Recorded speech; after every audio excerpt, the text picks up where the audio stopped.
Change in Security program here, and I'm thrilled to be chairing today's session, where we have literally some old friends of the Wilson Center who are contributing, both former colleague and then longtime collaborator as well from World Watch. So it's a thrill for us to be here discussing Beyond Disasters, Creating Opportunities for Peace, which is a new report by World Watch. I hope you picked up a copy on your way in. And we have the two primary authors of that report, Zoe Chafe and Michael Renner, here today to present that. And we also have a former colleague, Anita Sharma, who was formerly the director of our conflict prevention program and had an office just down the hall from me. So it's terrific to see Anita again coming back to the center with a lot of experiences under her belt, including working in Aceh in Indonesia in the wake of the tsunami. So we're really interested to hear Anita's comments on the issues and suggestions put forward with this report. Allow me just a word about the Wilson Center, for I do see a few new faces. This is actually the former memorial to Woodrow Wilson, set up in '68 as a nonpartisan, non-advocacy institute to bring the worlds of scholarship and practice and policy together. Wilson was our only president who had a PhD and believed very firmly that these two fields could learn a lot from one another. And so we try, in the form of a living memorial, to bring those two worlds together so that they might both improve their own endeavors. The Environmental Change and Security program is a 13-year-old program trying to do this, promote this dialogue, facilitate this dialogue, specifically in the areas of environment, population health, development with broader foreign policy, security policy issues. Something that I think is quite clearly the case with today's report representing that. Bringing these two different worlds together. We don't often have the same languages or opportunities to talk, and so that with the Environmental Change and Security program, both through our publications and our meetings, is a lot of what we're trying to do here. I should say in this instance, as many instances in programs that the Environmental Change and Security program sponsor, we are very thankful to USAID's Office of Population and Reproductive Health that has supported us for many years now and does to make meetings like this possible. And then also colleagues here at the center, our Leadership and State Capacity Building program, our Africa program, our common collaborators, Asia program, common collaborators on programs like this. And so we thank them for their support in helping today's meeting become possible too.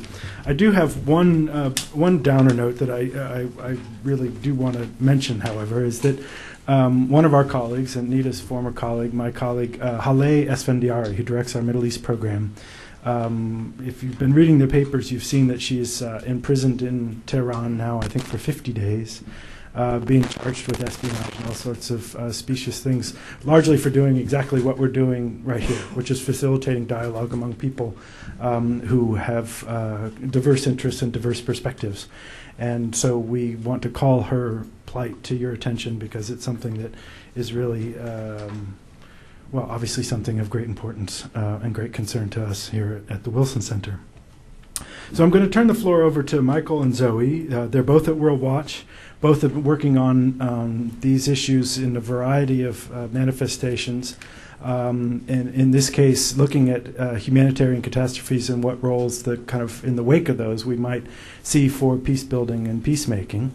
Michael and I go quite a ways back on these issues, and he was someone who in the late 80s and the early 90s, as I was getting into this issue, it was his work that I was reading among a number of, but a small number of people who were really paying close attention to these issues. And so it's terrific to have someone who has been at the front of this room before come back with some of his new ideas and working with Zoe. So we really appreciate the two of them coming. And as I mentioned, Anita, a former colleague, she's now executive director of Enough, which is a new joint initiative of the Center for American Progress and International Crisis Group working to abolish genocide and mass atrocities. So hopefully Anita will tell us a bit about that new organization, certainly doing good work and trying to do good things. And as I also mentioned, she's coming from a lot of time in the field, both well, not both, but Iraq and Indonesia and some stuff in Eastern Europe, and now, as I said, focusing in Africa, where unfortunately we have some of these genocides going on.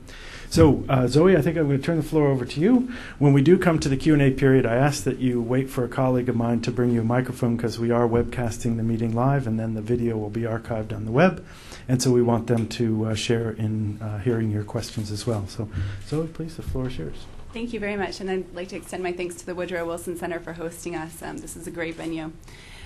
I'm going to begin by talking a bit about our findings on natural disasters and the trends surrounding them, because this is really central to our report. And then Michael will go into some of the case studies that we've looked at specifically in the report, and we'll go through some of our recommendations after that to finish up.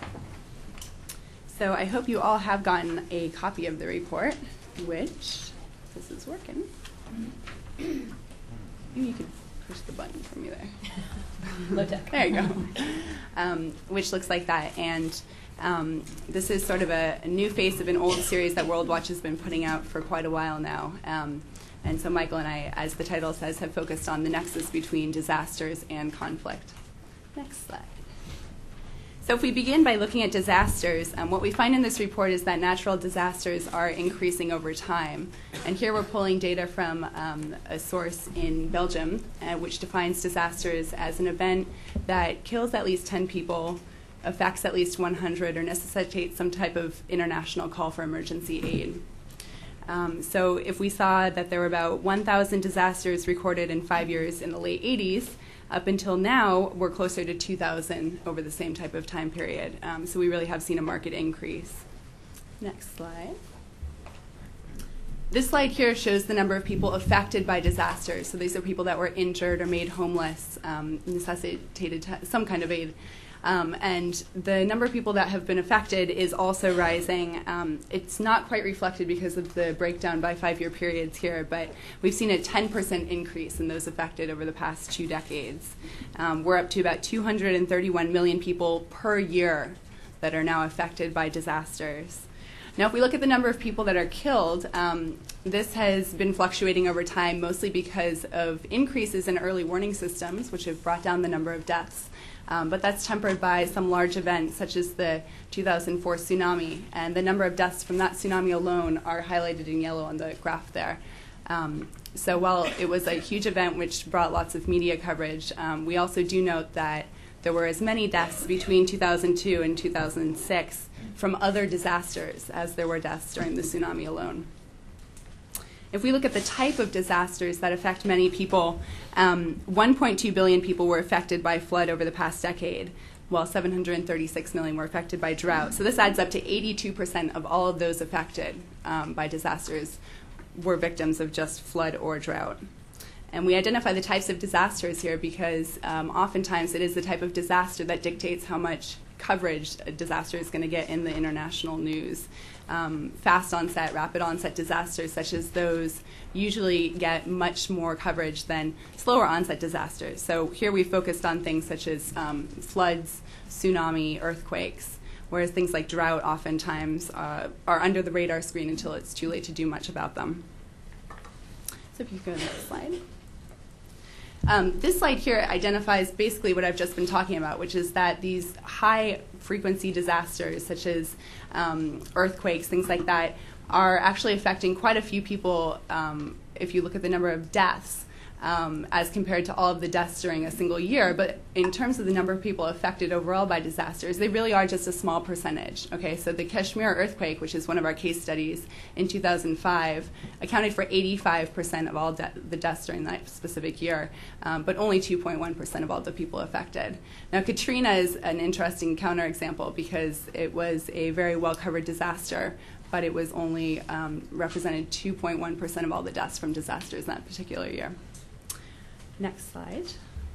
So when we talk about disasters, we usually talk about natural disasters because that's a term everyone is familiar with. But in reality, at World Watch, we believe that they really are unnatural disasters in many ways because of the 4 points that I've listed here.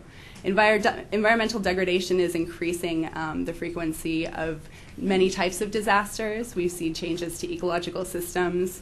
We see increased power of natural hazards such as hurricanes. We track land use that's inappropriate in a lot of ways. It can lead to desertification, landslides, flooding, things like that. Coral reefs and mangroves are some of the ecosystems that we focus on specifically. And the tsunami actually gave us some great case studies in the way that intact coral reefs and mangroves can actually provide quite an effective barrier to storm surges and other types of waves. There was an example of a village in southern India which had planted 80,000 trees just a few years before the tsunami hit, and it was much less affected than the villages on either side of it because those trees actually slowed the waves.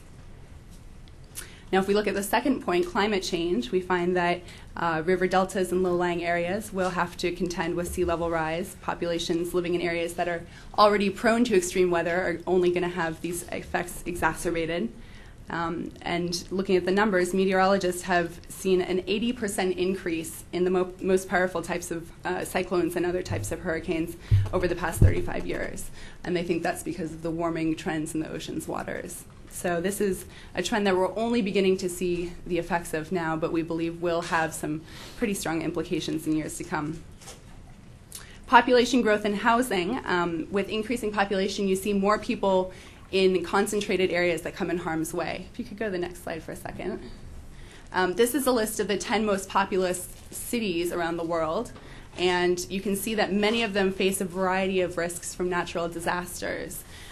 So Tokyo, for example, is at risk for earthquakes, storms, floods, things like that. And they really are always thinking about these types of risks. Because I was in Tokyo, I'm sure many of you have traveled there as well. And the first thing that the bellboy in the hotel did was show me the evacuation route because they're so conscientious about disaster risk reduction there. But in many places, in many types of cities, this just doesn't happen. There's very little in the way of early warning system or any type of education about it. We also point out in the report that in many cities, people have little choice about where they are going to live. Many people who settle in risky areas have no choice about where they're going to live, and they're forced to settle there because they're economically marginalized. And these are the people that often bear the brunt of the disasters. So I'm going to turn very briefly to a few types of vulnerabilities that we've pointed out in the report. If you could go to the next slide. And one type of vulnerability is to look at the specific types of people who live within a population that might be affected. This actually pertains to my last point, which was about where people live. And if you look at within this group of people who are living on the edges of a river that's recently been flooded and basically has structures just clinging to the edges of it now, you find that actually there's a breakdown in the types of people that were affected. So next slide. Women are among those that are most affected by many disasters. After the tsunami in Sri Lanka, there were reports that 66% of the women, or people who were killed, were women in Sri Lanka. In Aceh, the initial estimates showed that about 70% of the people that died after the tsunami were women. There's many reasons for this. Many of them were in houses rather than out at work, and many times the houses are less safe than places where people are working. Many women were not taught to swim. And after the disaster, they continue to suffer disproportionately. Many types of camp conditions can lead to domestic violence and harassment, some types of embarrassment. You find that people don't have access to sanitary necessities, and pregnant women obviously face even more challenges as they find food for themselves and mothers for their children. We found some instances where land was redeeded to men in the aftermath of the tsunami. So in cases where women actually owned land ahead of time, it was given to men in the aftermath. The elderly also have many issues that they face in the aftermath of a disaster. Many of them are dependent on families, and they might become separated from their families during the disaster. They may have impaired mobility, which keeps them from evacuating effectively. And after the disaster, they may not be able to access the medical services that they need. And children are similarly vulnerable. They may not be able to return to school. Their schools may be unsafe in themselves. And if they're separated from their families, they might be open to trafficking and other types of exploitation.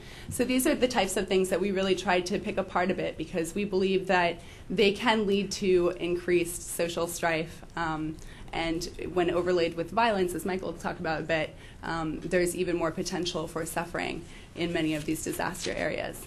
So I'm going to now turn to Michael, who will tell us a little bit about the 3 case studies we looked at. Thank you. Okay, well, thank you, Zoe, and thanks very much, Jeff, for your very generous introduction before. It's really great to be here at the Wilson Center again. As Zoe was saying, clearly disasters have the capacity to undermine human security in a number of ways. And beyond that, it is also very often quite possible that they can actually trigger fresh disputes, either the disasters themselves or the human response to them. And disputes could come in the form of struggles over unequal relief and recovery efforts, inadequate compensation, and also unwelcome resettlement efforts, basically a lack of consultation with the affected populations. But what I really want to focus on here is that when disasters occur in conflict zones, they sometimes do have an unexpected silver lining. And effectively, by jolting the political landscape, disasters hold the potential to transform conflict dynamics and, in effect, to generate opportunities to bring long-running disputes to an end. Particularly if hardships cut across the political divides, this can then prompt acts of goodwill and can create common relief needs.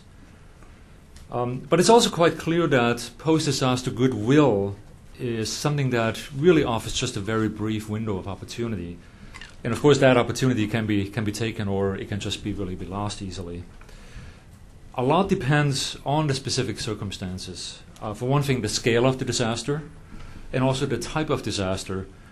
Fast onset disasters tend to be far more dramatic, of course, than slow onset ones. The timing of a disaster, when does it happen in the overall scheme of the conflict? What this really drives at is, are the different protagonists of the conflict, are they really ready, are they receptive for peacemaking efforts? So there is an opportunity, but very often, of course, the outcomes are quite different. And the three cases that we look at more specifically in our report, the Aceh province in Indonesia, Sri Lanka, and Kashmir, really show that, I think, quite dramatically, because Aceh, I think, in many ways can be called a success, so far anyway. Sri Lanka very much is the opposite. And Kashmir is a bit of a case of a lost opportunity where more could have happened, but unlike in Sri Lanka, basically no fresh harm was done, so to speak.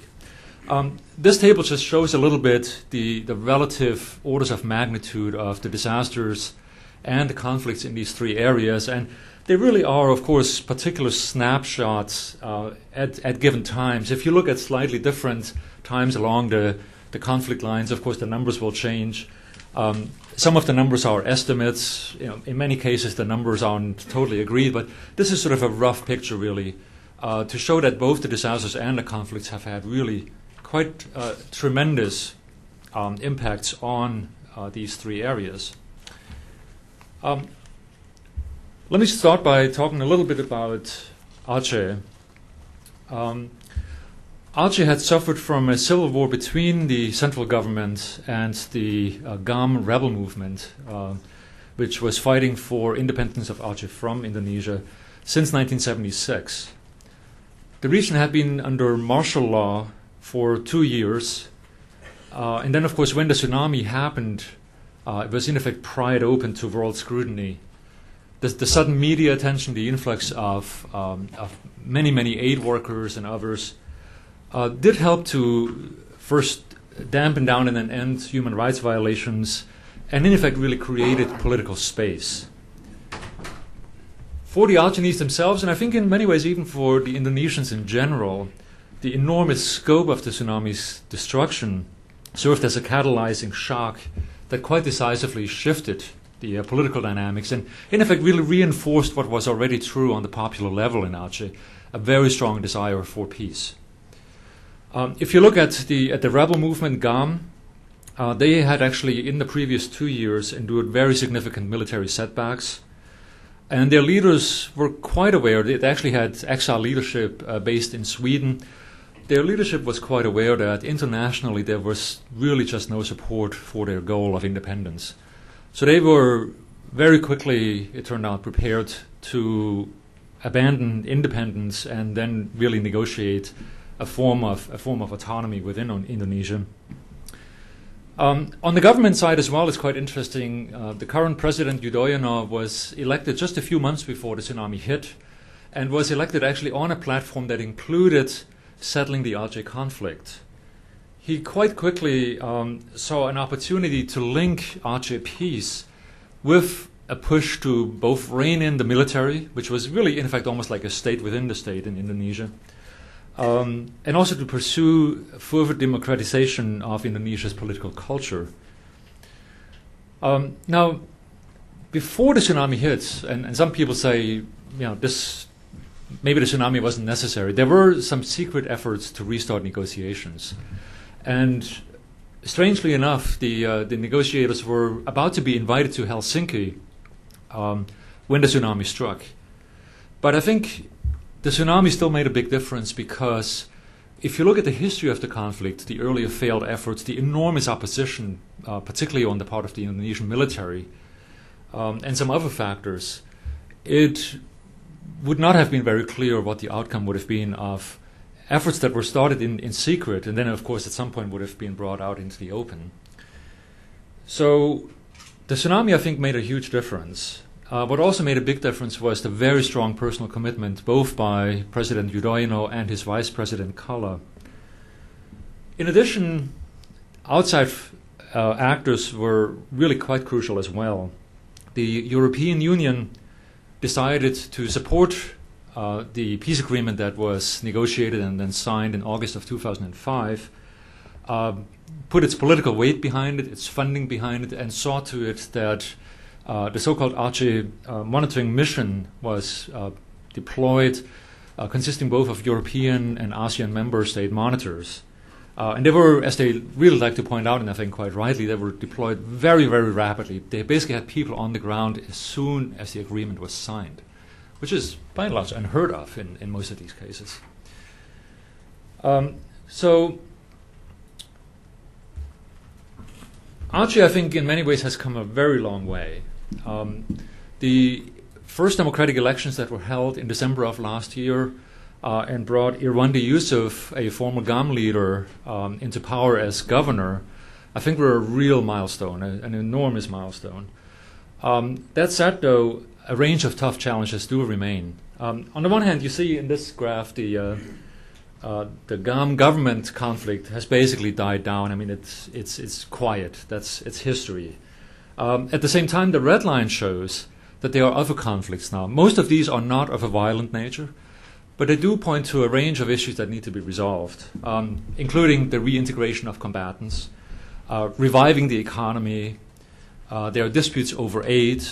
And of course, there's the whole ongoing issue over the political transition, which there will be elections again in 2009. And I think those, in many ways, will really either confirm that Aceh will be at peace or perhaps really cause new trouble. Moving on to Sri Lanka. Sri Lanka, like Aceh, has confronted decades of conflict, in this case fought primarily between the Sinhalese majority and the Tamil minority, and particularly the Tamil Tigers, the LTTE. In sharp contrast with Aceh, Sri Lanka actually had a ceasefire in place by the time the disaster hit, the tsunami hit. It was signed in 2002 and facilitated by Norway. But what might seem on paper like an advantage actually turned out to be almost the opposite. And the reason for that is that the ceasefire negotiations were driven more by a sense of military stalemate and by a very severe economic crisis than by a real readiness to compromise and to come to a political settlement.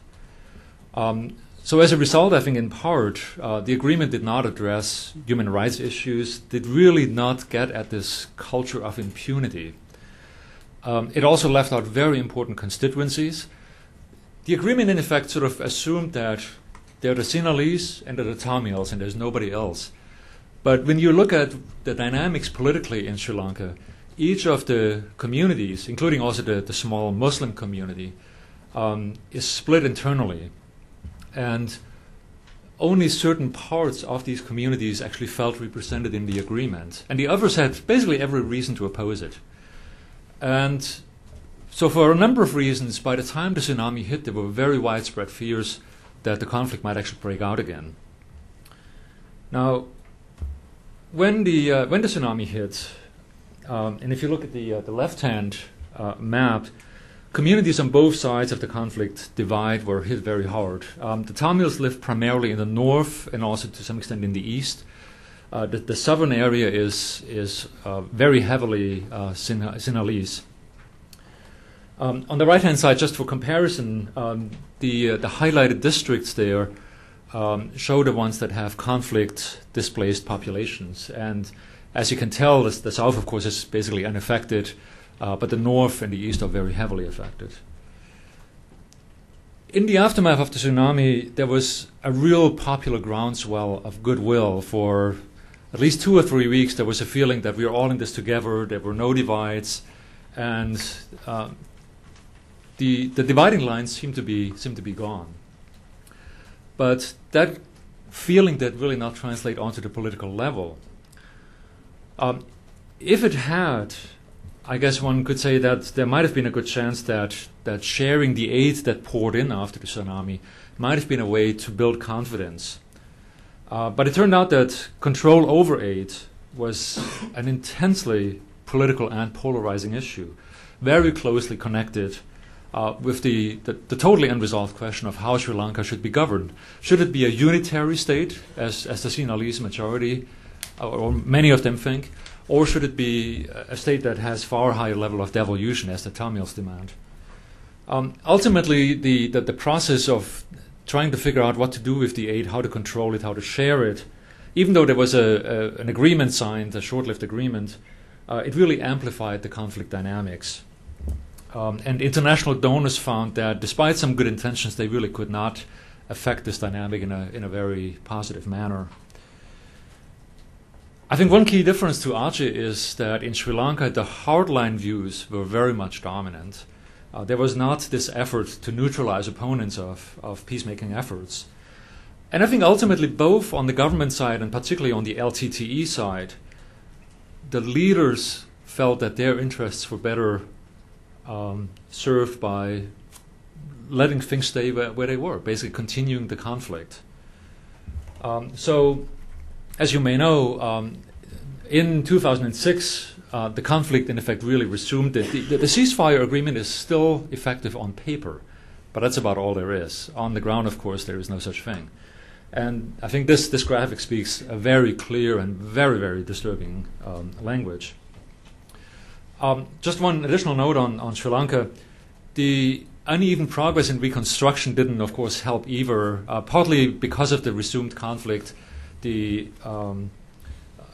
progress in reconstructing the housing that was damaged by the tsunami in the north and the east is far less along than in the south, and that, of course, has added to the recriminations and the polarization. Moving on to Kashmir. This map here shows that the epicenter of the October 8, 2005 earthquake was basically right along the line, so-called line of control, the dividing line between the Indian and Pakistani controlled parts of Kashmir. The disaster, the earthquake, happened about a little more than 2 years after India and Pakistan, which had gone to war over Kashmir several times over the last several decades, had initiated a wide-ranging dialogue which was aimed at normalizing relations, aimed at building trust. Quite a few things were accomplished in that process. One thing certainly, as this graphic shows, there was a very significant decrease in the number of killings. In this particular case, Jammu and Kashmir, the Indian-controlled portion, where an insurgency had broken out at the end of the 1980s. But by 2005, it seemed like this process was sort of running out of steam. It wasn't clear whether there really was the kind of momentum that was needed for further progress. And so many observers, and if you look at Indian and Pakistani newspaper columnists and so on, many people commented right after the earthquake that here is an opportunity to bring this process back to life, to make a real breakthrough. And definitely there was a lot of goodwill right after the earthquake, as of course there very often is after a disaster of that scale. But it also became quite clear that the very deeply ingrained distrust between the two countries was very difficult to overcome. If you look at two particular instances, India had offered helicopters for joint search and rescue missions. It actually never happened because India and Pakistan could not agree who was going to pilot the helicopters. It just never happened. The two governments did negotiate an agreement to open 5 crossing points along the LOC, the line of control, to facilitate relief and also to allow separated families to visit each other, to reunite. But in the end, security fears both delayed the implementation. It took several weeks for the crossing points to actually open. And they ended up really sharply limiting the flow of civilians across the LOC. One statistic I came across said that in 1 year after the opening, only about 1,700 people in total crossed in both directions. There were some similar issues also in regards to how the Indian and Pakistani governments dealt with Kashmiris themselves. And there are a lot of charges and counter-charges, and neither one of us we did not, unfortunately, manage to go to Kashmir to visit, but so it's a little hard if you're not there and can talk with people on the ground to say, which of these charges and allegations are really true. But when you look at some of the writing, the literature, there are quite a few charges that both of the armies ended up acting more like occupying forces than forces that were there to provide relief.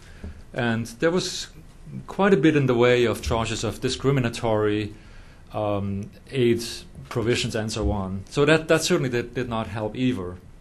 And so I think in the end it's fair to say that while there was an opportunity, it was also a missed opportunity. It's of course easy for people like us to say that the leadership probably should have taken more calculated risks to really direct the armies of both sides to cooperate very directly in providing relief and some reconstruction aid and so on, and to just really throw open the border for greater civilian flow across. But of course, as it happened, it really that's not how things went. Let me just very briefly make sort of a few general comments.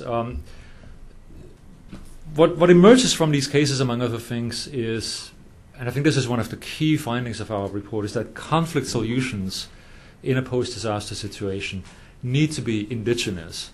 That is, they need to be supported by those who are affected by the conflict, who are actors in the conflict. There needs to be a commitment to a political solution to address the core conflict issues, abandoning any hope, any pretense of a military solution, agreeing to verifiable trust-building measures, disarmament measures, and so on, building what one of our colleagues has called a strong peace architecture. And part of that also means that those political actors, military leaders, and businessmen and others who oppose peace for various reasons, because they might profit politically or economically from a continuation, those forces need to be neutralized. They need to be countered. And the last point I want to make is one with regard to institutional change. One of the key differences between Aceh and Sri Lanka is in Aceh, peacemaking actually helped sort of provide a forward movement with regard to institution building, democratic institution building. In Sri Lanka, I think there is every danger now that it's actually going in the opposite direction. While it is a democracy, it has elections, there are very disturbing signs that democracy, meaningful democracy, is being eroded, and that institutions are no longer really trusted by large parts of the population. So there are, in this sense too, some really very opposite kinds of developments. Now I'll stop here, but Zoe will actually give you, as a conclusion, a few more of our main findings. If you go to the next slide. Next slide. So at the end of the report, you'll find a set of recommendations that we've split out by the actors we hope might be willing to implement them. And I want to lead you through a few of them very quickly. For donor governments and disaster relief agencies, we really recommend that there is an integration of conflict-sensitive strategies. This has happened to some degree, especially among those working on the ground, but we believe that the principles set out in the Do No Harm Project hold much merit here and would hope that they are integrated to a greater degree in the future. Sort of along that same line, we look for ongoing collaboration between the various agencies that tend to show up at the same disaster or conflict sites. Michael has some pretty telling stories from Chafe, and perhaps you do as well, about agencies that were in turf wars where they were basically fighting over beneficiaries. When you look at the difference between people that are affected by disasters and conflict, and I believe Anita will talk about this in just a few minutes, you find that there are often inequities in the type of aid that's available for these two different populations, and that type of inequity can lead to greater conflict in the future. So to solve that, one way that we hope disaster relief agencies will take this into account in the future is by conducting assessments of the opportunities and problems associated with the aid that they're using, especially towards peacemaking. Next slide, please. For conflict resolution groups specifically, we hope that they see post-disaster relief as an opportunity for conflict resolution, and that this might raise awareness among diplomats of the non-conventional types of factors that can lead to or worsen conflicts. And so we see that there is definitely a place for monitoring and for mediation efforts, especially for interdisciplinary and multidisciplinary training programs. And finally, if you could go to the last one. We really focus here on collaboration, and about 2 weeks ago, Michael and I had the opportunity to speak to some colleagues up at the UN about their work, and they were very grateful just to have a forum for bringing together the different communities within the UN itself, and I think this could be expanded to Washington in a similar way. We see the need for comprehensive studies to look at the lessons emerging from these disaster conflict interfaces. We've done our best here, but there's definitely a lot more to be done, so we hope to see that happen in the future. And on an ongoing basis, we really would look for a forum for these ideas to be discussed, so that there can be preparations before a disaster occurs, before conflict worsens, where people who will be working in the same place can get together and discuss these ideas. And so that brings me to my last point, which is just that we hope that plans for aid sharing scenarios are developed to a greater degree before the disasters do occur. So that's the set of recommendations that we would put out. And if you could just go to the last slide. This is a screenshot of an online portal that Michael and I have put together on our website, and the URL is listed at the top there. And if you're interested in any of these issues, we hope that you would visit it and let us know if there's anything missing that you would like to see there. Thank you. Terrific. Thank you both very much. Turn the floor over to Anita for some comments. Yeah, I don't know what order I'm going to do it in. I travel long.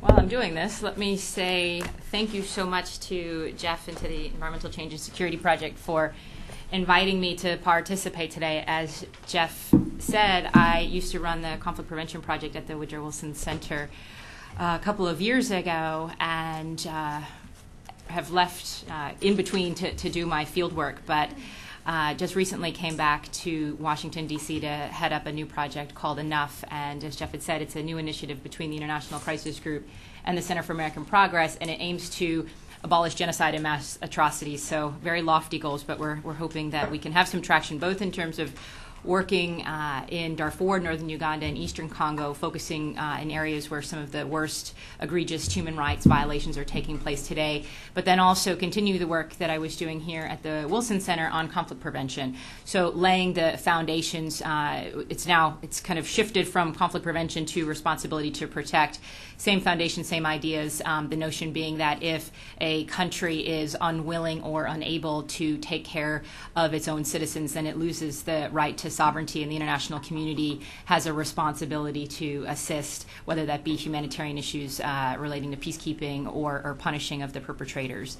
And so when Gib actually called me up to ask if I would participate in today's session, I must admit I was a bit hesitant because I have not focused so much on the tsunami and on issues relating to the tsunami and conflict in Aceh.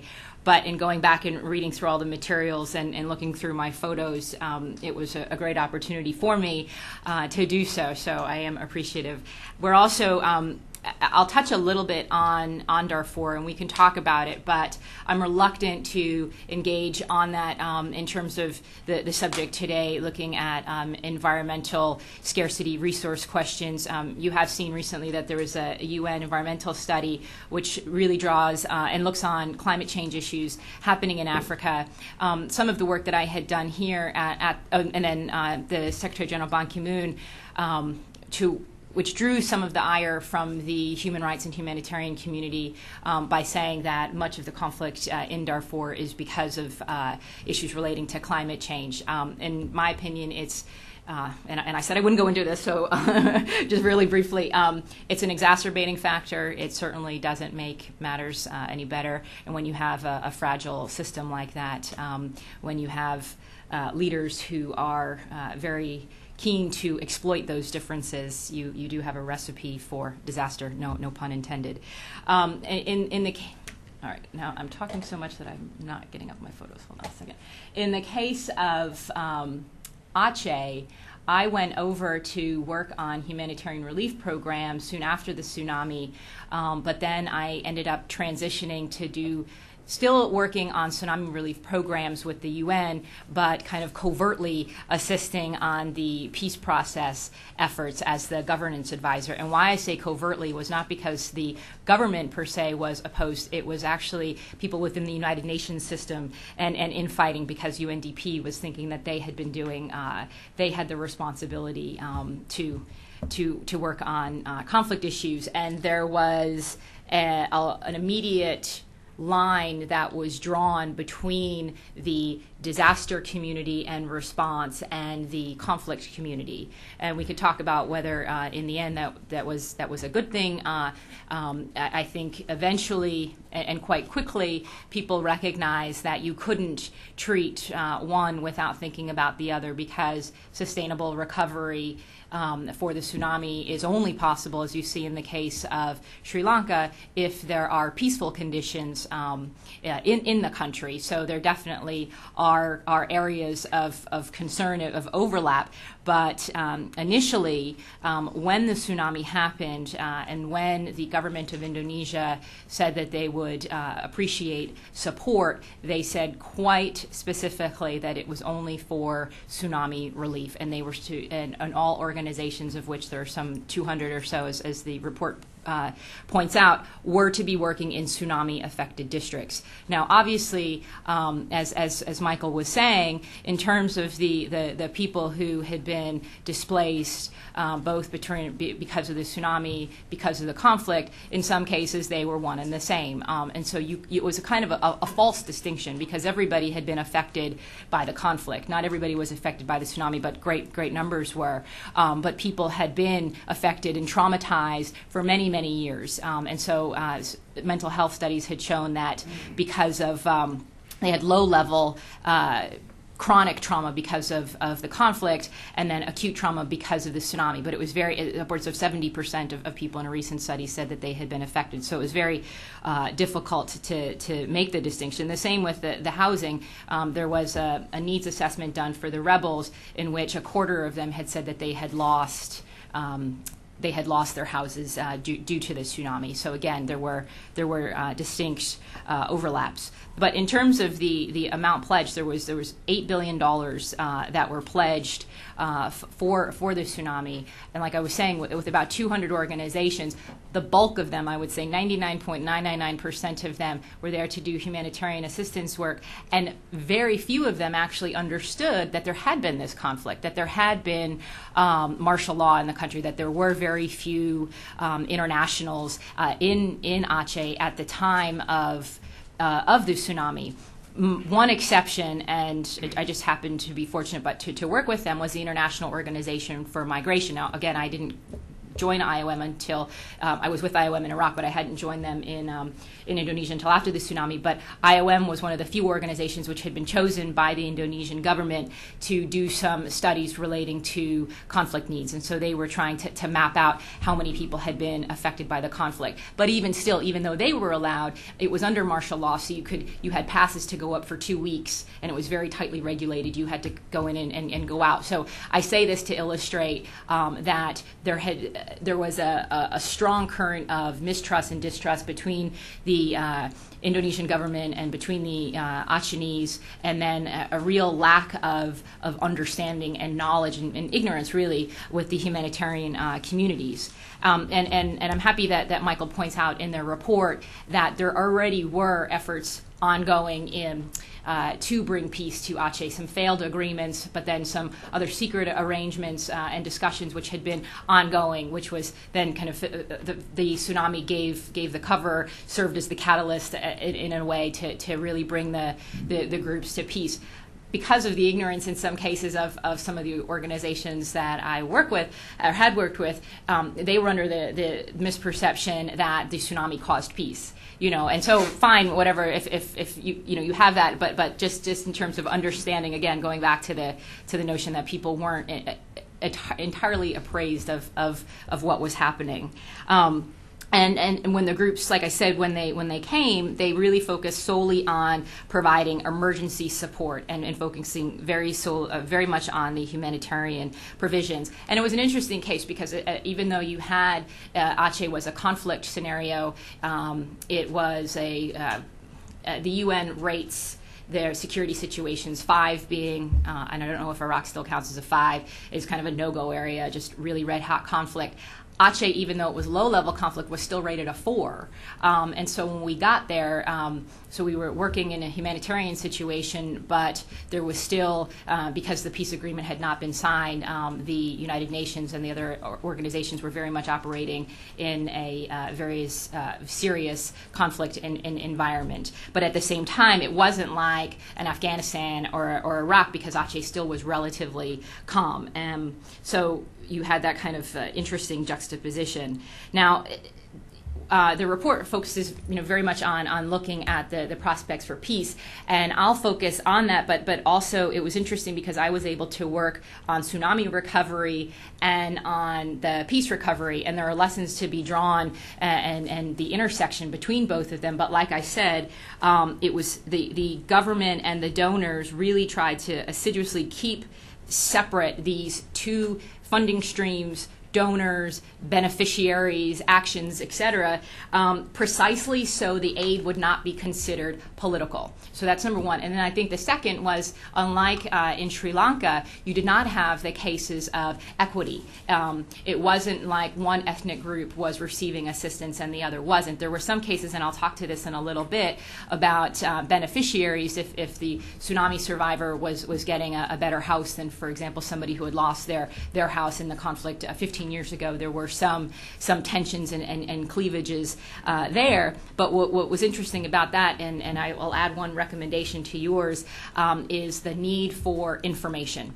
I'll get to this. But I think in Aceh, and one of my best friends was running the public information programs for UNDP, and I think now she's making it her life's work to make sure that public information campaigns begin immediately after a disaster or when a conflict response is, so that people understand, both the beneficiaries understand what's happening, they understand where things are in terms of the process. There's a real hesitation and speculation with the donor community by the beneficiaries. For example, Michael kind of talked about that for people who had been assessed to death. So you had 10 different NGOs going to one little village and saying, okay, what kind of house do you need? How many people died? All right, sure, we'll be back.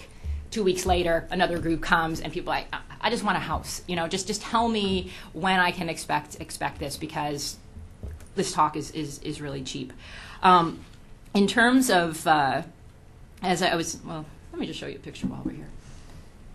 So this is the Aceh, Banda Aceh, and it's a little blurry because I took it from a helicopter, but as you can see, it was just completely devastated. Now, something that we were talking about earlier in terms of fragile ecosystems or disasters, in many cases you had people in areas living closely to the coast, and an issue with them is that they very strongly wanted to try to rebuild onto the coast, and it was a real challenge to help people get back to those areas where they wanted to live and where they had for centuries had been there, but at the same time with the realization that in many cases it just was not, it was impossible. And in order to get the even the temporary housing up to sphere standards, which allows for provisions for adequate shelter and access to water, I mean, there's just absolutely no ability to have any services there. And this is near the beach as well. This is an interesting case because the entire area was devastated, and by an act of God or by strong construction, the mosque actually was one of the few buildings which remained, and you'll see it is the subject of many different photographs. And that's, again, another aerial picture. One of the things we're talking about in terms of the relief effort, relief poured in from all over the world.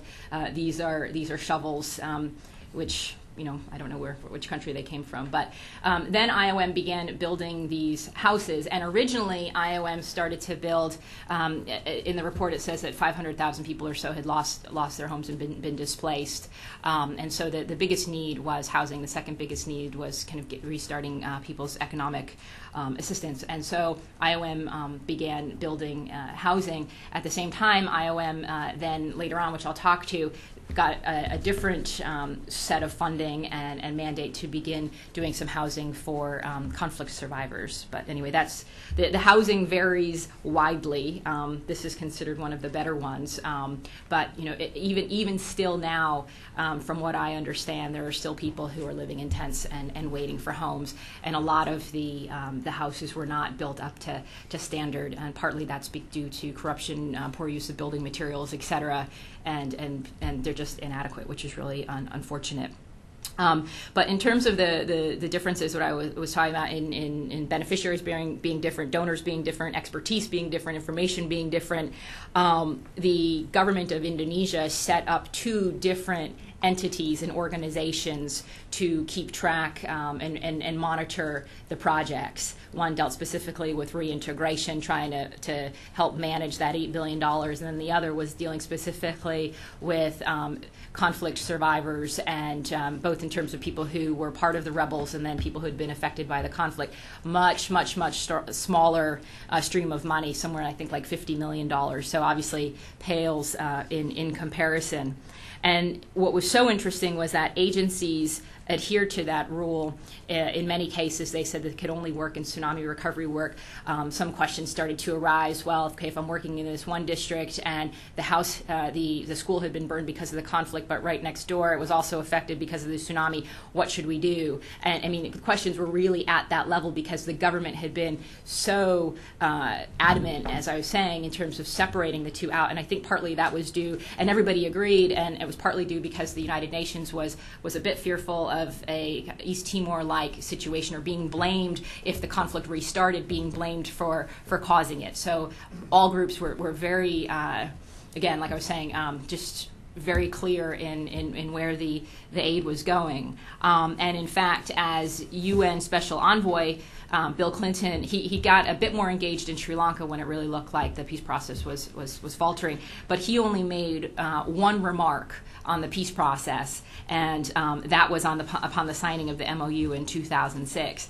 And like I said, when I moved over to the UN covering issues of governance, of which you would think the peace process would be critical, I was there, but I was an observer, and I couldn't officially comment on what was happening because our mandate was specifically for tsunami recovery.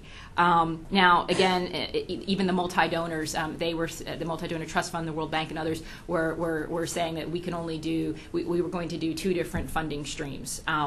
Now, partly that can be made because of, like I was saying, the political domain of the peace process. Others, donor accountability. If somebody in Topeka, Kansas had given money for the tsunami and all of a sudden it was going for conflict recovery, there were issues relating to accountability for that. Partly also because of agency expertise. Like I was saying, there were many of the groups were there specifically for sole humanitarian purposes. And then again, like the politicization of the relief. At the same time, a lot of the agencies were afraid that they would just be overwhelmed if they did too much. However, at the same time, and this goes back to what I was saying in terms of information, pretty quickly on, groups realized that there was just, in order for and we saw what was happening in Sri Lanka, and so in order for the peace process to really take hold, in order to have sustainable recovery, you had to have conditions of peace throughout the province. And at the same time, you did have this growing concern that there were inequities relating to housing, to shelter, to jobs, etc. So some of the, both the NGOs and then finally the Indonesian government started to allow for that type of cooperation and collaboration, at least in terms of sharing information about the projects and about where the money was spent. And I think, let me see here.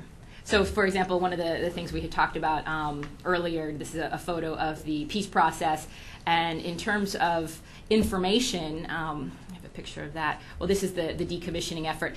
All of this was made extremely public and transparent to the people of Aceh. So I think partly because of they saw what was happening with the need to be transparent relating to where the assistance was going, both in terms of donors wanting to know how their money was being spent, the Indonesian government trying to track where the money was spent. Then you had this added layer of complexity on it, so people trying to understand what was happening with the peace process. As Michael was saying, the Aceh monitoring mission, which was comprised of Europeans as well as ASEAN countries who deployed very quickly, they also deployed with a mandate to be very open. So all of their weapons decommissioning were made public. People could come, watch them, look at the weapons. They counted the weapons. There were public information campaigns in terms of, this is a peace conference which was sponsored by USAID. It had some of the biggest Achenese musicians with the underlying kind of current of talking about peace as well. And then this are some of the, this relates to the Memorandum of Understanding and some slogans that we put up throughout the province. And in many cases, a lot of these posters and things were put up in relief areas and relief centers. So again, like I was saying, you really couldn't make the distinctions between the two.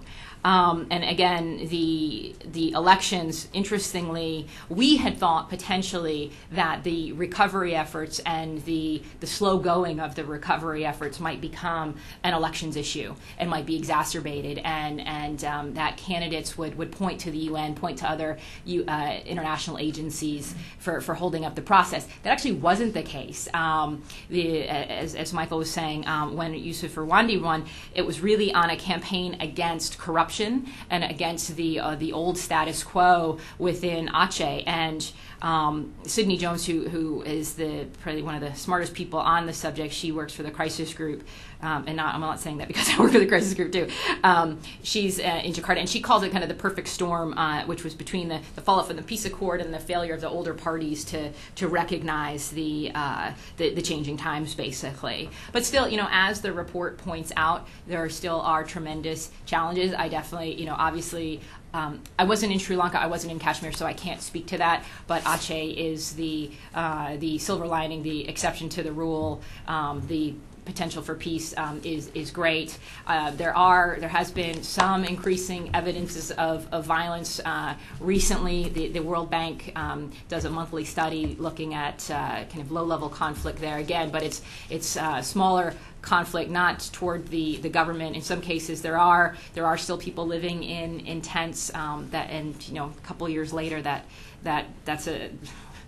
it's almost inexcusable and an awful situation. So you definitely have some of those tensions remaining. So we still have to monitor the situation and keep working to press for goodwill.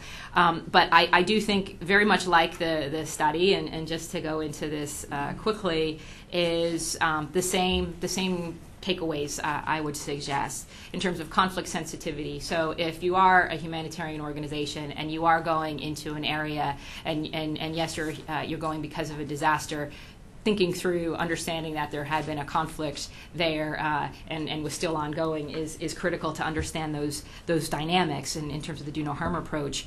The environmental sensitivity, one of the things with the Tsunami Envoy's office, Bill Clinton, in every single speech he gave, it's called Building Back Better.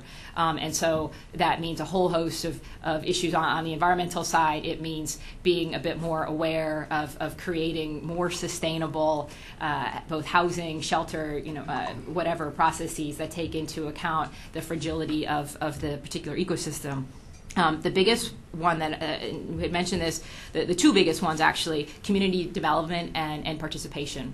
And this idea that part of the issue which raised some conflict at the beginning of the tsunami was when, and I don't have a picture of this unfortunately, the Indonesian government was trying to find a place to house all of the 500 or so thousand people who had been displaced, and what they came up with was a barrack.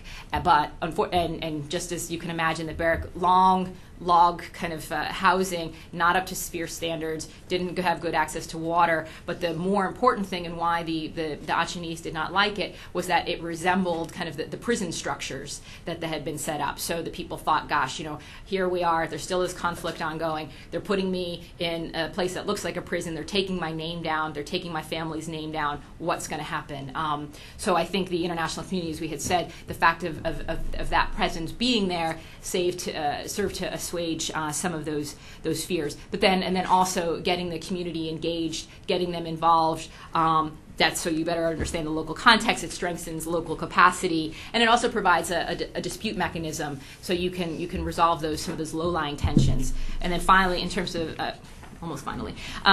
good information and communication is critical, so that people understand, like I was saying, where their house is, what kind of benefits they can assume, what is happening with the peace process, why this peace process is different from the others, et cetera. And I really think agencies across the board made a really good attempt at this. Also, in terms of communication, donor-to-donor coordination, again, whether you're there to do disaster recovery work or conflict recovery work, there needs to be a mechanism. And again, like I was saying, this came very late to Aceh, actually, in terms of maximizing utility and avoiding overlap. And then earlier, like I was saying, the donor to beneficiaries, so that there is accountability and transparency. And then finally, above all, in terms of equity, so that people, whether they are tsunami affected, disaster affected, conflict affected, feel that they are getting adequate resources and services as well. And so really that was what worked in Indonesia. There was the determination of the leaders to support the peace. There was strong external support. There was non-discrimination of aid and very strong community participation. I'll leave it at that. Again, I'll talk about Darfur if you want, but only in a very tangential way. So thank you very much. Perfect. Thank you very much, Anita, and thank you all.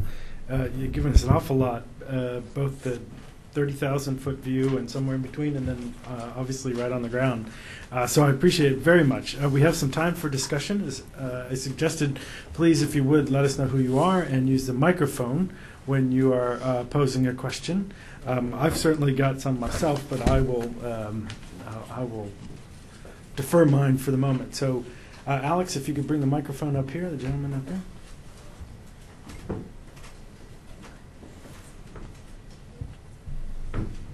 Thank you. Very nice presentation. My name is Philip Schneider. I think you characterized it very correctly, that there's a political movement to take care of disasters. There's also a movement to take care of the political conflict side. But before an event, the disaster side of that equation is far smaller than after an event.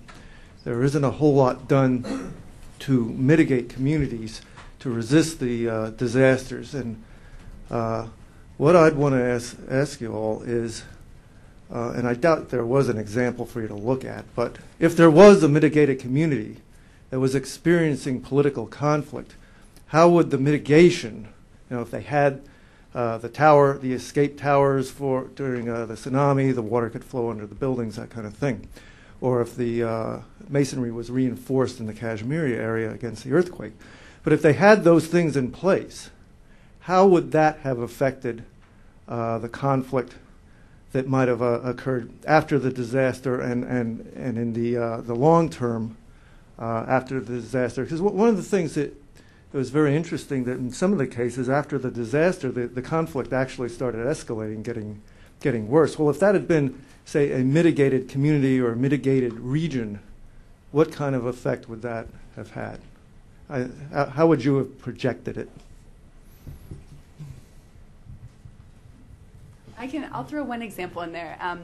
Michael and I were in Sri Lanka in the beginning of this year, in January, and I think he mentioned earlier that one of the most positive stories we heard was that communities in Colombo who were not affected by the tsunami, so it's not exactly what you're talking about. These ones just were not as badly affected. It wasn't that they were more prepared. They bridged all boundaries as far as we could tell in terms of ethnicity, in terms of class, whatever region, geography within the island. And they came to the aid of people in need. So for a short while, it looked like it was going to help bridge the conflict and work towards a more positive outcome. But it was a very short time period in the end, about 2 to 3 weeks.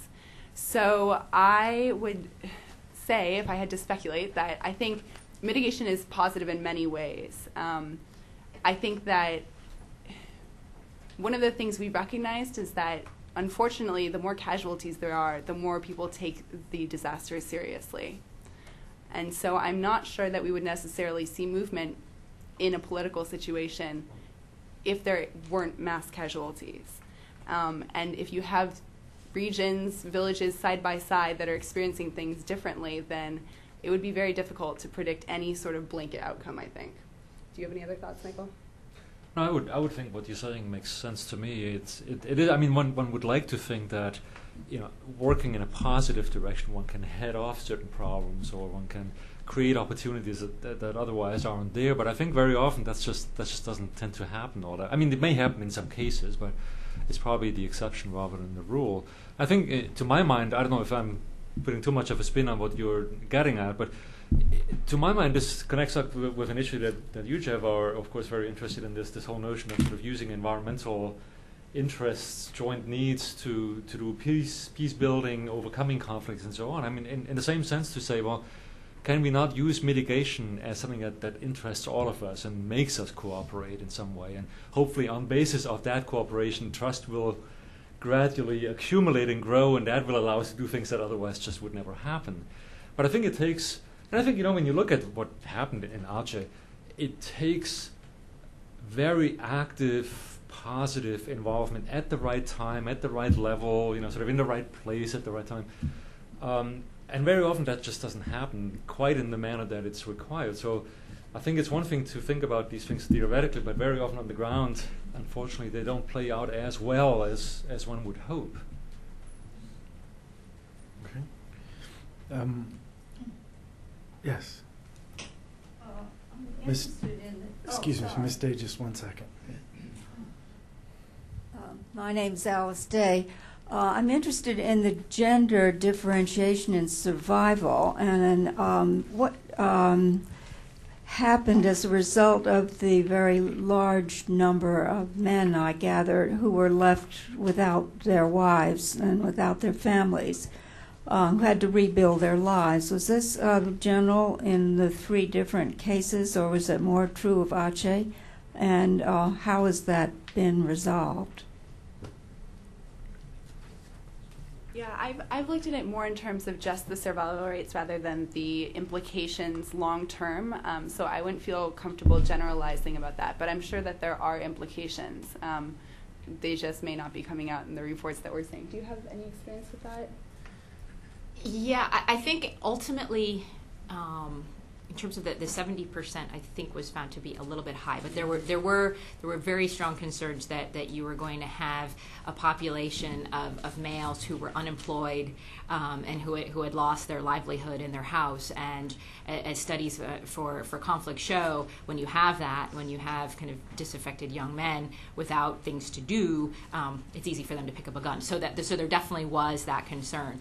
One of the immediate efforts to address that was livelihood generation, and as well with the reintegration of the combatants was to get them into job assistance programs as quickly as possible and to help them with the economic livelihood. At the same time, though, it was interesting too because there were, on the flip side, a lot of the women who weren't considered part of, and this happens quite frequently with DDR programs, which are disarmament, demobilization, and reintegration programs. They concentrate pretty much solely on the combatants, of which women are not counted, even though they could be part of the support mechanism. Sometimes fighters, but more often than not, part of the support mechanisms.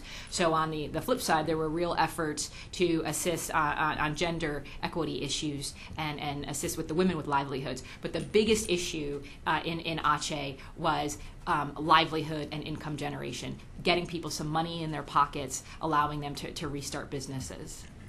In Aceh, if I may add, there was a particularly sort of nefarious argument that was being promoted by the religious conservatives, and they basically the argument went like this. They said, "Look at who got mostly killed in the tsunami, which was women, far more than men. And why is that?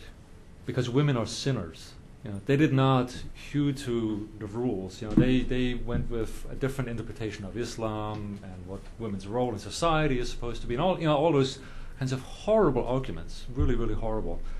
And I remember the group I traveled with in Aceh. We spoke to a number of grassroots groups, and they said, most people were really afraid to stand up to this argument and to say this is baloney.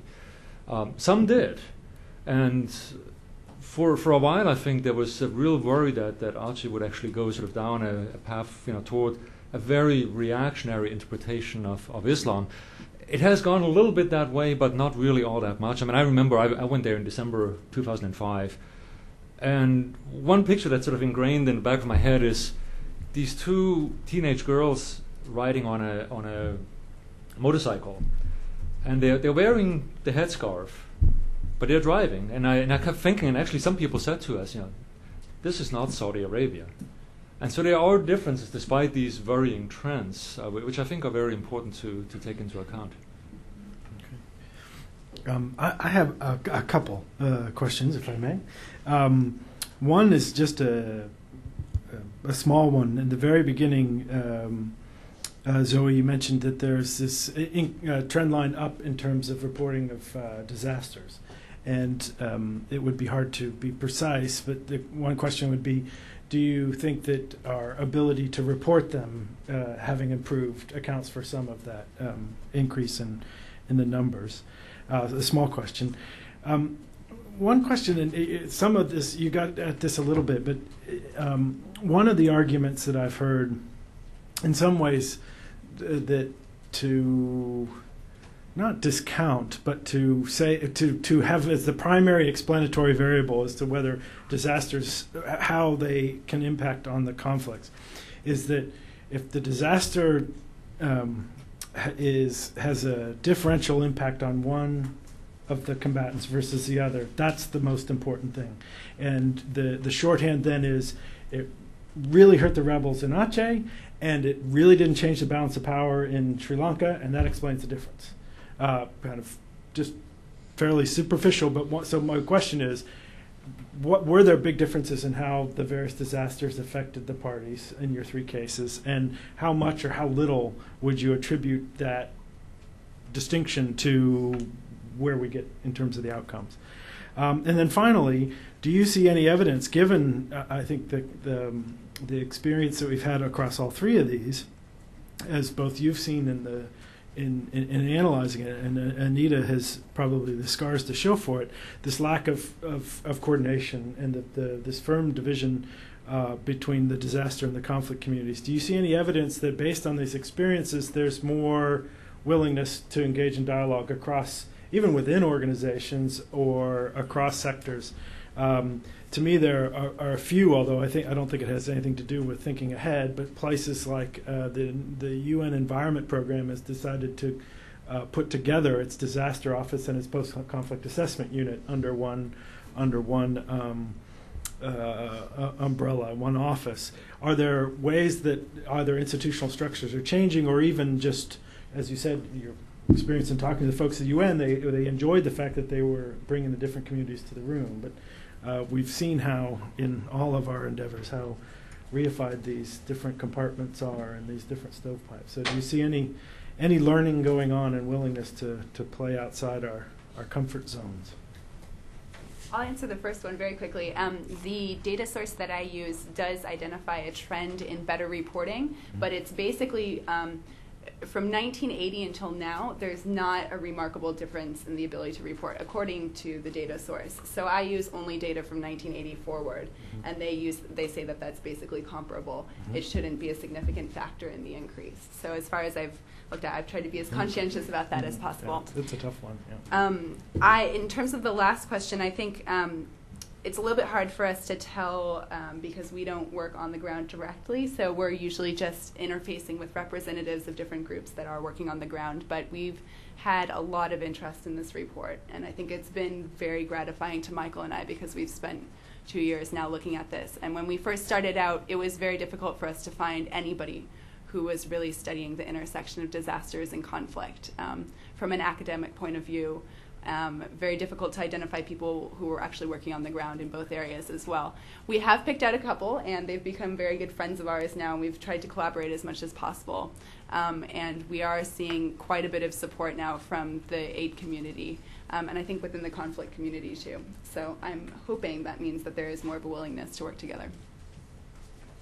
Well, maybe I should speak to your second question a little bit.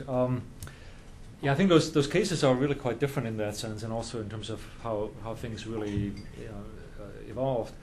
If you look at Aceh, I mean, of course, Aceh was hit and the rest of Indonesia was not. So in that sense, a completely one-sided disaster. But I think what happens in cases like that is that you can have sort of this, this response that gets triggered of, my God, look at what happened at our compatriots. I mean, yes, there may be a civil war going on, and we may not always agree with them, but we all feel like this affects us. And when you look at the response of Indonesians, by and large, in terms of sending supplies, going to Aceh to help out in the immediate aftermath of the disaster, that response certainly was there, and I think it did help to bring the two sides together. It did create an element of very strong, meaningful goodwill. Kashmir, mostly it was the Pakistani side that was hit. I mean, it was completely lopsided. It was, I think the official figures are 73,000 people got killed on the Pakistani side, and a little more than 1,000 people on the Indian side. So I mean, completely black and white in that sense. And I have seen some indications, but again, not having been there, I feel it's a little hard to judge these things. There were some comments that said, well, look, in large parts of India, people are really not paying attention to the suffering there. They're not responding in the manner that we would like to. And so maybe what happened in Indonesia did not play out in India. That's my rough sense. Then Sri Lanka, clearly both sides were very hard hit. I think the Tamil side on the whole was still the harder hit. I think about 60% of the destruction in terms of housing structures and so on was on the Tamil majority, in the Tamil majority districts. And this, I mean, as you said earlier, Zoe, there was this immediate groundswell of goodwill, which I think on the popular level was heartfelt, was genuine.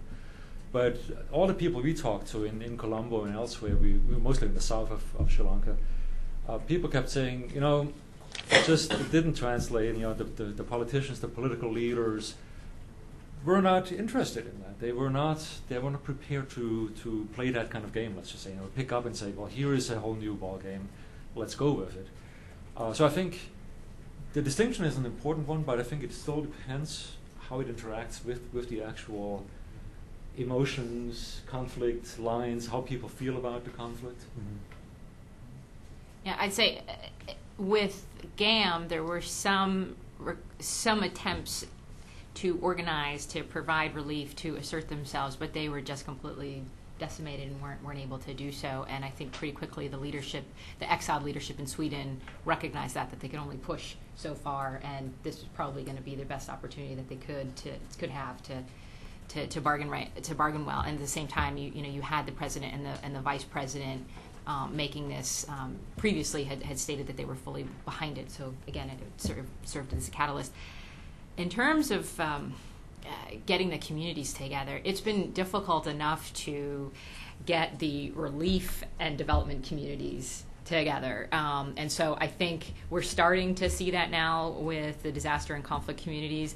But in terms of, so you have your relief agencies who go in, do immediate life-saving effort, they leave, then they kind of, the longer term people come in who support economic assistance and governance issues, and just having them sit in a room has been difficult. You had, I think the interesting case in Aceh was OCHA, which is the humanitarian wing of the UN, deciding that they were only, because they were doing quick humanitarian assistance, that they wouldn't be able to do the full-scale recovery. But at that time, UNDP, which is the development organization, was not quite ready to pick up the mantle. And because of the level of assistance that had poured in, the UN Special Envoy's Office was created. Now, that was only in existence for 2 years, one that was headed up by Bill Clinton and went out of business this past December. But that was one of the unique cases where you had an attempt to kind of to bridge that gap. And even that was unique in the sense because the tsunami, generally, the UN is in charge of doing all of this coordination.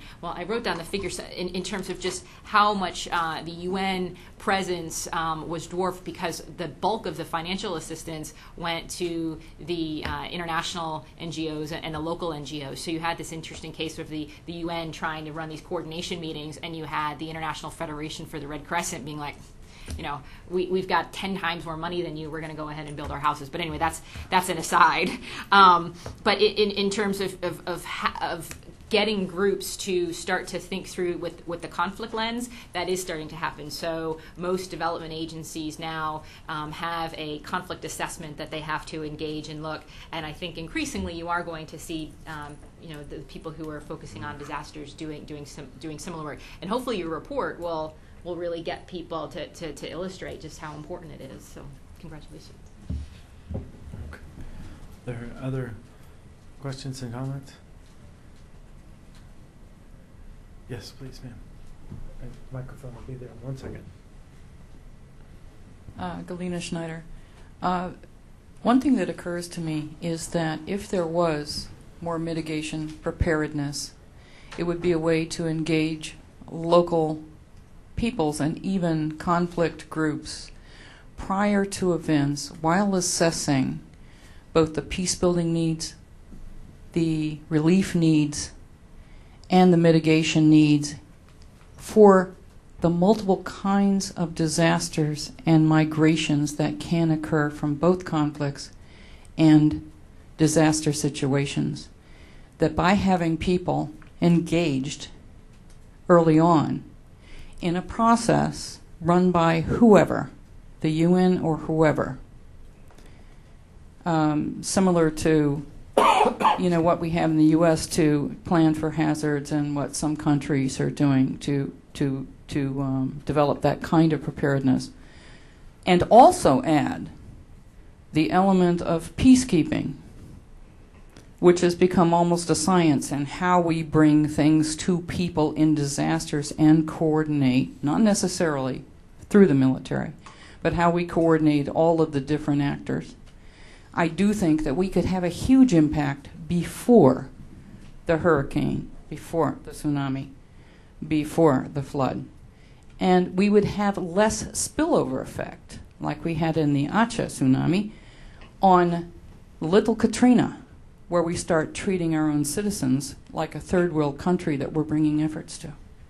Yeah. And I wanted you to comment on that, particularly you, Gregory. Oh, well, I'm the least expert on this, but no, that's fine. That's fine. I do your point about the strength of institutions. I mean, I think we found whether it's the link between, and again, coming back to what, take it to where you know something. the notion between in environmental issues and conflict or environmental issues and peace. It's all about the intervening institutions that allow a community, a region, a country to take the hit and deal with it, and channel those conflicts that, as you say, are then in some ways created when we're talking about disasters or a kind of particular scarcities, and channel it in ways that are at least not at high levels of violence, and then hopefully mitigated. And of course, ideally would then go through a court system and a notion of rule of law. And that's part of what has been interesting about a lot of these connections to conflict, whether it's looking at the underlying drivers that we've tried to do over the years here at the center with a particular focus on environmental issues or demographic issues or development issues, poverty, and conflict, is that the real action is in between, and the institutions and strengthening them. And so obviously doing that ahead of time allows you to take those hits and avoid the conflict. And of course it's far more difficult to do it after the fact in post-conflict settings. I think one of the things that we're trying to do here, and in some ways a lot of parallels to what Michael and Zoe have done with this report, is try to ask questions. Okay, you have the disaster, or you're in a post-conflict setting. We're going to have them. We have a lot of them. We have, and now, as Anita said, the development community is recognizing we have an awful lot of them and have to kind of deal with it rather than pretend to keep it at arm's length. How we are doing the kind of post-conflict work, is to me where we need to ask a lot of questions, and how we define institutions. So we can agree that institutions are important, but as we heard in the presentations today, it's often about elections and these formal notions of what it is that you do to get a society back up on its feet, and that being in a post-conflict setting seen as something that's particularly important. So we got to do DDR, and then we got to have an election, and then from the outsider's perspective, then we go home and they're okay, right? So, which we've seen now multiple times. But this notion that that we have it figured out, if we are, and Anita, correct me if I'm wrong, but if it's 1 and 2 countries in post-conflict settings are falling back into conflict within 5 years, then we don't have it figured out, right? Because then the kind of one of the best predictors for conflict is, are you coming out of one?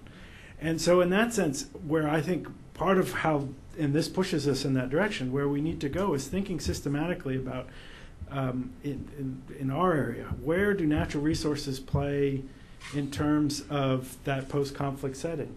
Often dismissed as a luxury item, right? Oh, we'll worry about managing the environment once we get our elections and our DDR and get the economy started. Well, in so many of these places, the natural resources themselves are the basis for local livelihoods. And so if you're not dealing with those natural resource management issues as critical to getting the economy started, can you drink the water? Can you till the field? Is it safe to go into the forest?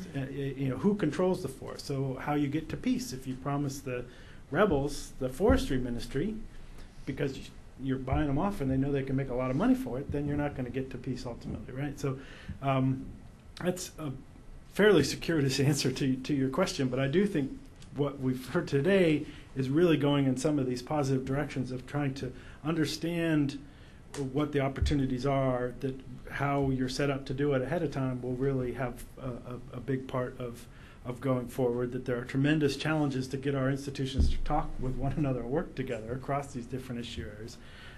Because I agree with Anita, just the notion of the humanitarian folks and the longer term development folks, I mean, that's a tremendous bridge that is not yet successfully done, and to throw the conflict stuff in makes it even all the more sensitive. But I'm kind of rambling. Do you guys have some other any reactions to the question as well? Well, a lot of what you said actually made me think about all kinds of other things that we could have said in presenting, and I mean there's so much more, of course. But I think you're right. I mean, if you look at, and I think it's sort of two sides of the same coin in a sense. I mean, there is environment as something that is all too easily degraded, destroyed, used up, and so on.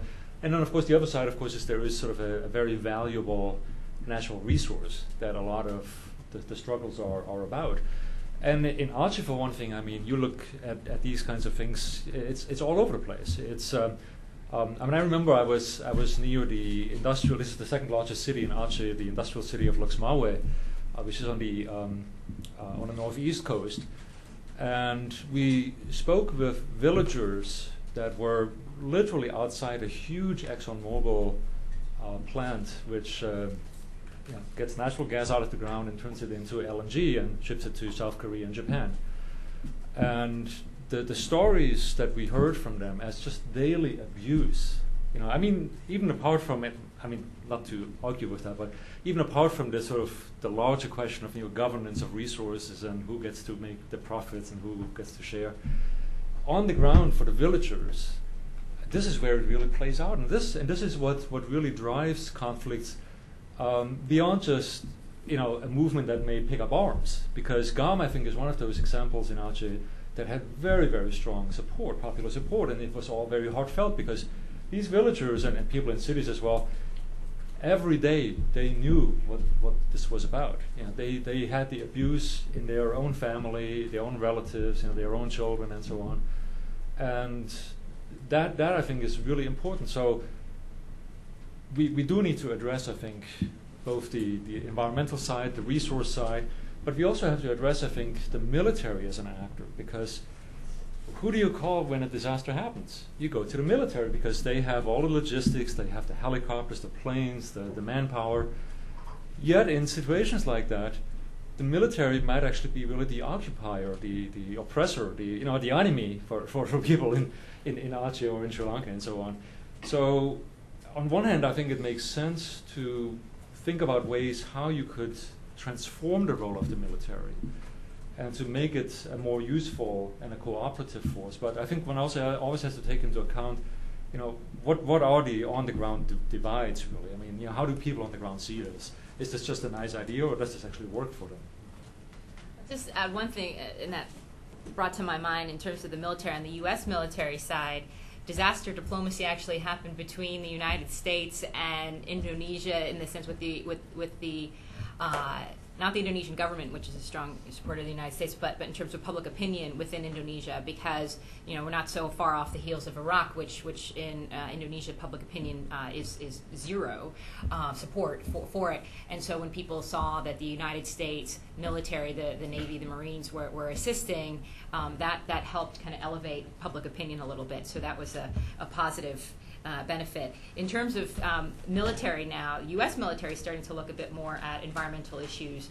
I try to remember if it was General Zinni who did a study recently, and so again, they're cottoning on a little bit late, but in fact recognizing that issues relating to environmental tensions can be an exacerbator of conflict as well. Something that we had done at the center, with working really closely with Jeff, especially on the environmental chapters, looking at these non-traditional threats, and as Jeff was laying out, migration shifts, disease, etc.